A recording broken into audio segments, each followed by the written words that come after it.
Hello and a warm welcome to another edition of To The Point. On the show this week, the man who's brought BJP on the pages of political history of Kerala. I welcome the only BJP legislator in Kerala Assembly, Mr. O Rajagopal. Welcome, sir, on To The Point. Thank you very much. Welcome to Trivandrum. So let me begin by asking you, has your entry inside the Kerala Assembly totally now changed the political matrix in Kerala? It is changing fast. Now see a different voice, a different vision, different viewpoint is being projected. Even though the time that I get is very limited, but I make the best use of it, so that normally the fronts, as you know, in the Kerala political situation, left front and the Congress front, both of them have more or less common viewpoint on most of the issues, especially the national issues. So there is another viewpoint which I am presenting. So that is something new. When you say you are presenting another point, what is that another point which you are telling the people, or you are telling the legislators of UDF or LDF that look, you are different? How are you bringing in that point of difference? Now, for example, there is something like total unanimity in opposing Narendra Modi, both the left front and the Congress front. For everything that he does, the only negative viewpoint, criticism is there. Now I have the occasion, I have to get the chance to present the positive aspect, the other viewpoint. So that is a basic difference which is not heard previously. Despite you having opened BJP's account in the Kerala Assembly, why is it there have been reports that you are still not seen as a heavyweight politician of the BJP? What is the reason behind that? Because you know there are 140 persons. The membership of assembly is 140 and I am only one. So I get only 1 by 140 time allotted to me. So I cannot be as effective as those people who have got 50 members or 30 members, etc., etc. You are talking in terms of the strength inside, the bench strength inside the assembly. Yes. But what I meant to ask you was that you are the only legislator of the BJP. You are the only political representative, I must say, of the BJP inside Kerala Assembly. Given that fact, is the party really according you that kind of importance? Surely, why not? Certainly. But you know, I am mostly confined to my work in the assembly. I have to look after the constituency, and you know, for every activity in the constituency, you have to nurse them, because it cannot be an exceptional victory. It has to be stable. Anybody, if I go, somebody else comes. Even then, that we should be able to retain that seat, for which nursing the constituency is very important. We have to attend to that. Till now it was not our headache. Now we have to take up that responsibility. So I am more active in the legislative work and nursing the constituency, and of course for major political functions my presence is there. Your opponents say that at the age of almost 85, 86, you are not expected to be very loud. But if you are not loud, you are not heard inside the assembly, you are not heard by the people. You are very shrill.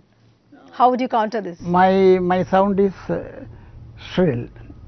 I don't shout, but there is a mic, and that carries my message. People listen to that. Simply by shouting, the point is not driven home. What is the purpose of the reasoning, that is important.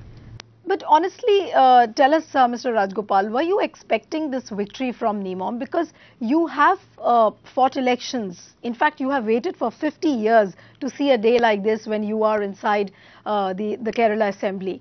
Were you expecting this victory? Did you work hard enough for it? Yes, I have been. In fact, I had contested for the Lok Sabha, and I lost by a narrow margin of 15,000 votes. In an electorate of about 8 lakhs of voters. So I am familiar to the voters by and large. Because of the certain communal combinations, I was deprived of that victory in the Lok Sabha. Why do analysts, after you won, why did analysts come out with reports or come out with headlines saying that Mr. Rajagopal's victory is very symbolic? It's just for the namesake. Why do you think they say so? It's not symbolic in the sense that they say they want to say that they want to probably project the idea. Oh, it's only because Rajagopal contested, he won. BJP is not strong enough. This is the impression they want to convey. But it's not correct. But is it not true that your opponent also gave you a walkover because he was a weak candidate? Congress fielded a JDU candidate and he couldn't even get 1,000 Congress, of course, fielded a JDU candidate. Congress is not strong. But the sitting MLA was a CPM man. And in an election where there is a victory for the CPM throughout the state, and a strong man for that matter, a man who has been winning the seat for 2 times, he was a mayor, he was a corporator for so many years, an experienced gentleman, a senior leader of the CPM. I am pitted against him only. It's not a lightweight thing. I fought against the CPM and got them defeated. I'm not going to name the leader in BJP who told me this, but I'll just share this bit with you. And he said that Mr. Rajagopal has been a sacrificial lamb for BJP. Whenever BJP has asked you to fight an election, you have said, you have in fact never said no to it, and you've always very humbly agreed to fight elections. So do you think, now when you look back at the way you have worked hard for the party and the way you have put in the labor, do you feel that the party has treated you as a sacrificial lamb? In fact, I have been given this job of taking up the message of BJP to the people and to ensure that BJP got representation in the assembly. That is a mandate to me. And as you rightly said, whenever the party says that I should contest, I contest. That's because that's what I have learned from my political guru, that is Pandit Dindayal Upadhyaya, whom I met in 1960.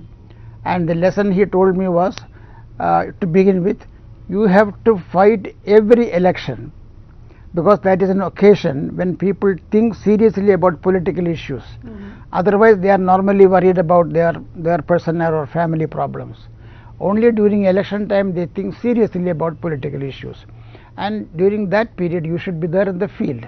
Then only people realize the name of the party, the flag, the leader, some programs.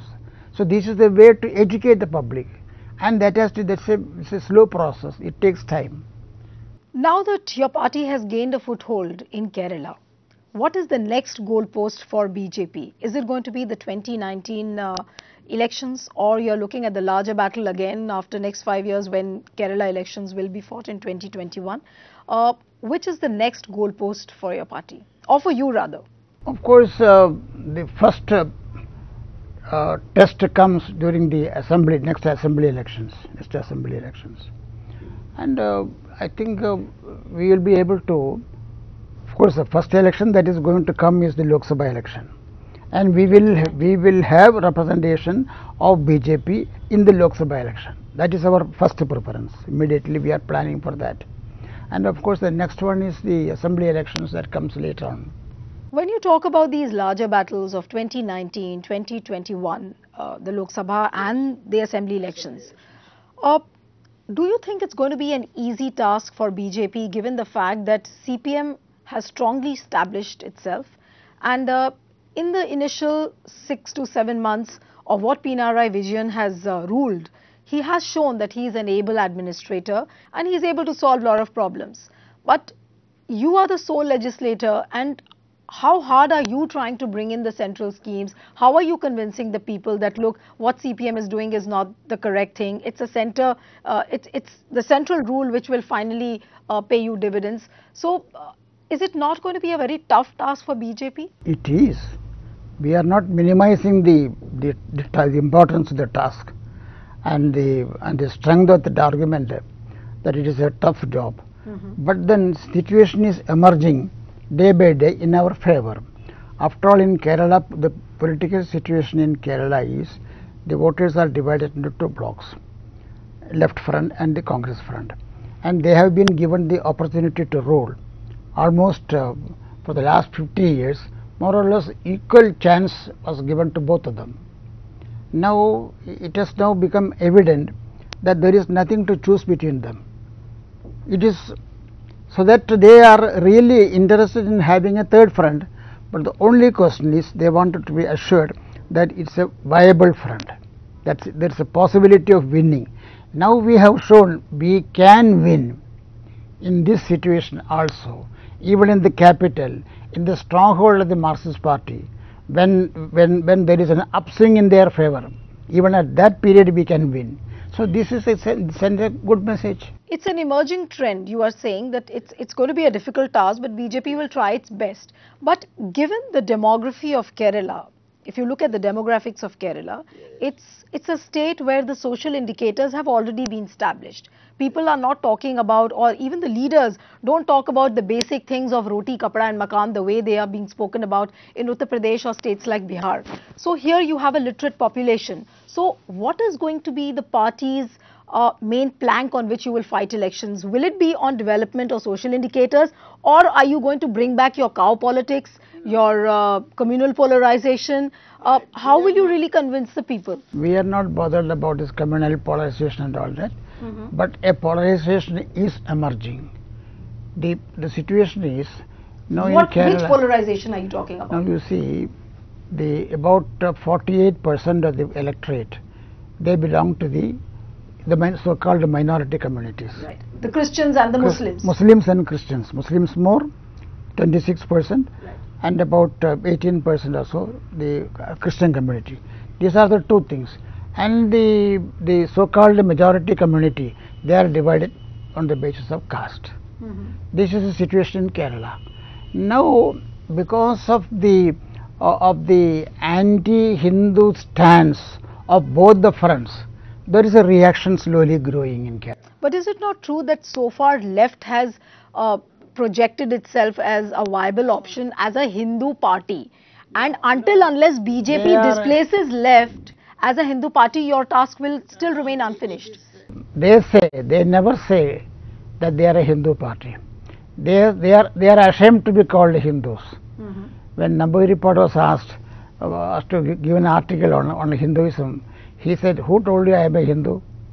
They are not prepared to say that, because their mentor or their master, Karl Marx, they don't recognize as Hindu and all that. It's only the laborers of the world, the capitalists and the labor. This is their outlook. It is unscientific. It is irrelevant now. Even if left is not talking about the Hindu being projected as a Hindu party, but BJP of course will have to woo this 55 or the 53% population, which is largely projected as a Hindu population. We are projecting that it is only a third front that can really bring about a basic change in the Kerala situation. Okay. Because you have had enough of these two fronts for the last so many years. Right. So a change is required.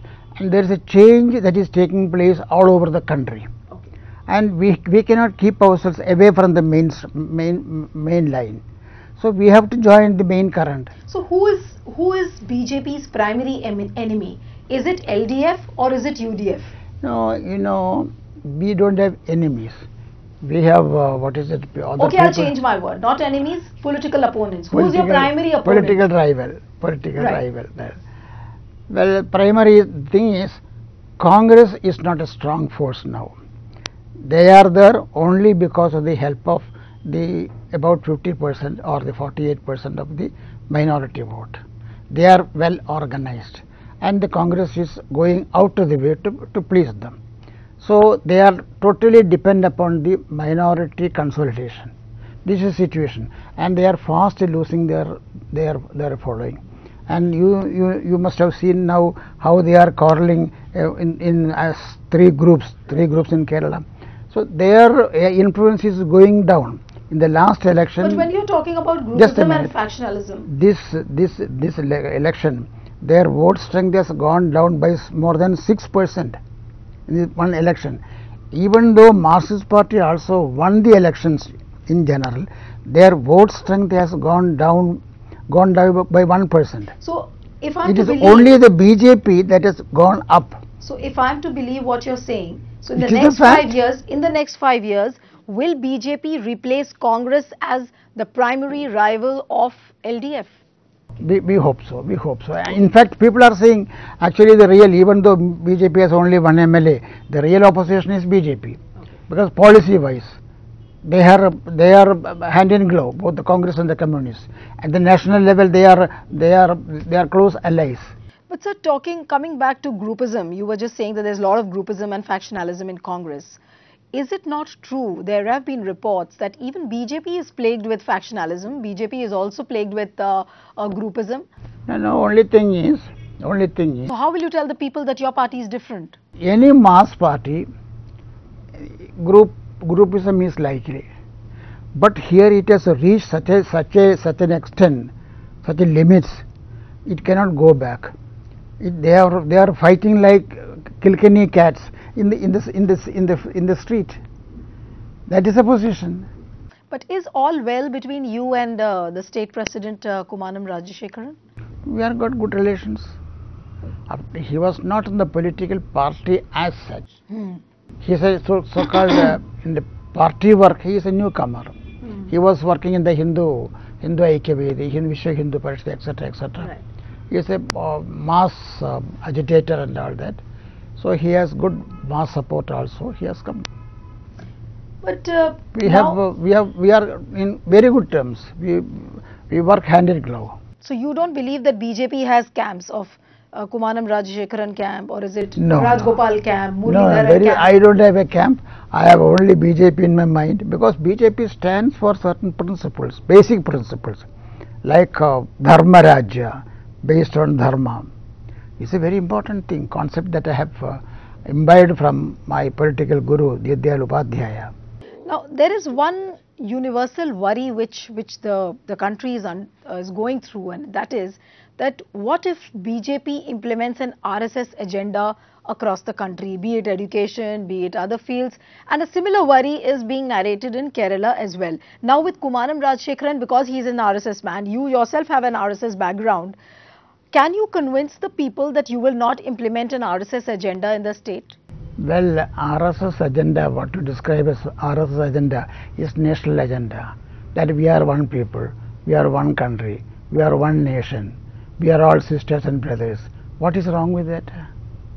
So these are all the communist, right, slogans. But if you're talking about one nation, theory of oneness, why are the Muslims, why are the minorities not getting attracted towards BJP? Well, this applies to Congress also. This applies to Marxist also. If you analyze the Marxist party, caste-wise or religion-wise, the representation of the minorities will be nominal only. So is the case with us also.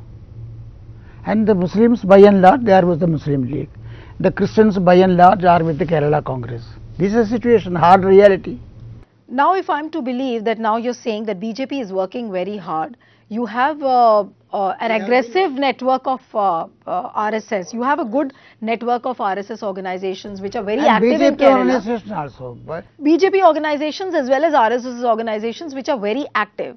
Does that mean that the party will aggressively implement the Hindutva agenda? You will talk again about cow politics, or will you put these issues in abeyance because of the demography?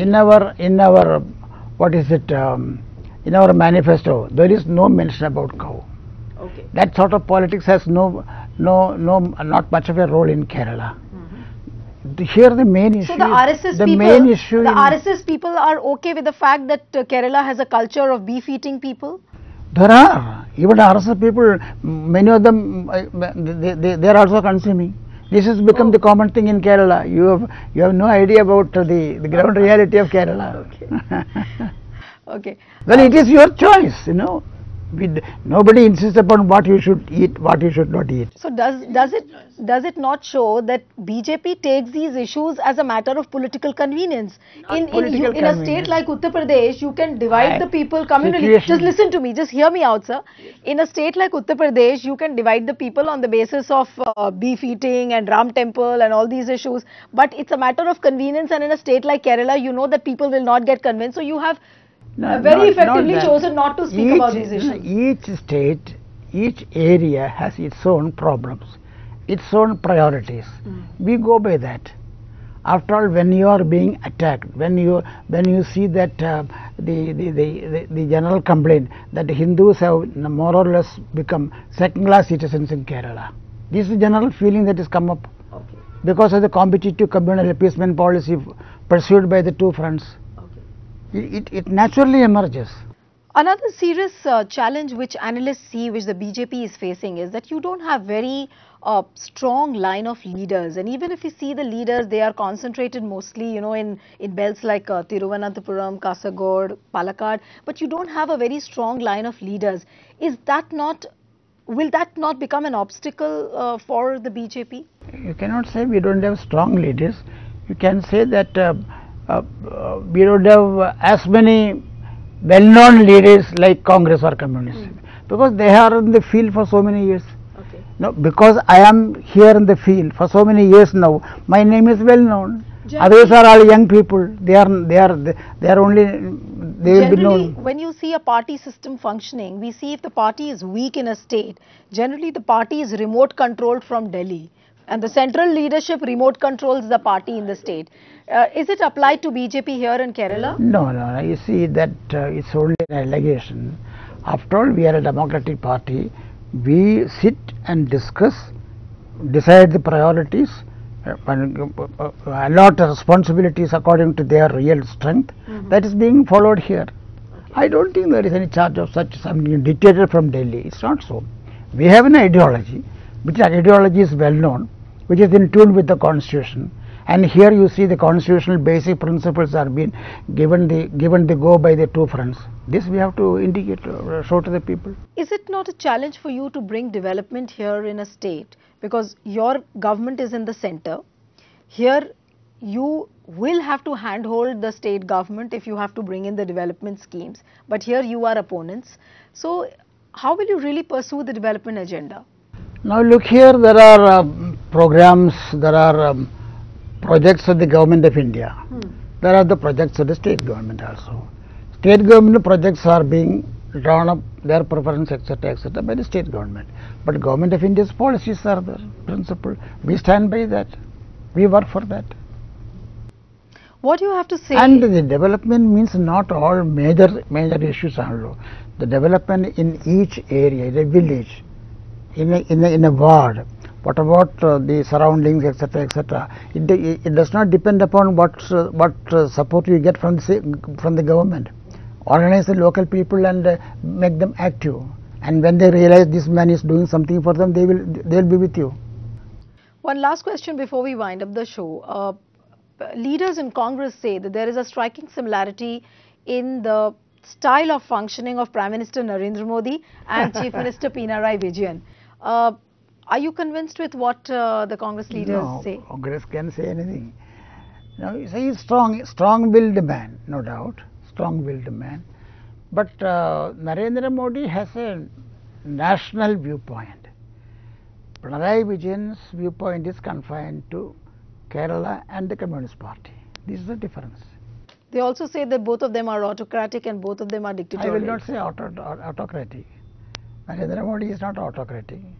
He goes by certain principles laid down in our resolutions, in our approach. That he sticks to. He is not afraid of the criticism from any quarters. But you would admit that Pinarayi Vijayan is a copycat of Prime Minister Narendra Modi. Not a copycat, we can describe as we like. But you know, when Pinarayi Vijayan went to meet Prime Minister in Delhi, what Prime Minister told him was, "You can consider this as your own house." Okay. But Mr. Rajagopal, Rajagopal, it's a cooperative federalism that we are following. After all, chief ministers of various states, they have to be treated equally and respectfully. This is the approach. Whatever others may describe. one last question, another question which comes to my mind is that BJP has not given its due to very senior leaders like L.K. Advani and Murli Manohar Joshi. You are also a very senior leader. You are almost an octogenarian, you're in your 80s. how will you feel if the party people have already started saying that the party has not given you your due? The kind of hard work you have put in, the party has not accorded importance to you the way it should have. What do you have to say to that? I don't believe that party has not given me a due. After all, whatever You don't I feel am, sidelined in the party? no, not at all, not at all. The way L.K. But- Advani and but, Murli Manohar Joshi are sidelined? I will not say that. I don't say.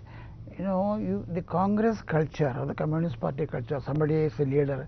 He is a leader till he is not, I mean, till his deathbed. That is not our nature.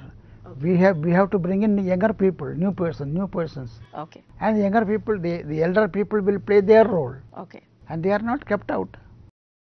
Okay, I'll have to wind up the interview here. Wish you loads of energy and all the best for your career. Thank you very much for the. So that's it on this episode of To The Point. See you next time with another personality. Goodbye and thanks for watching.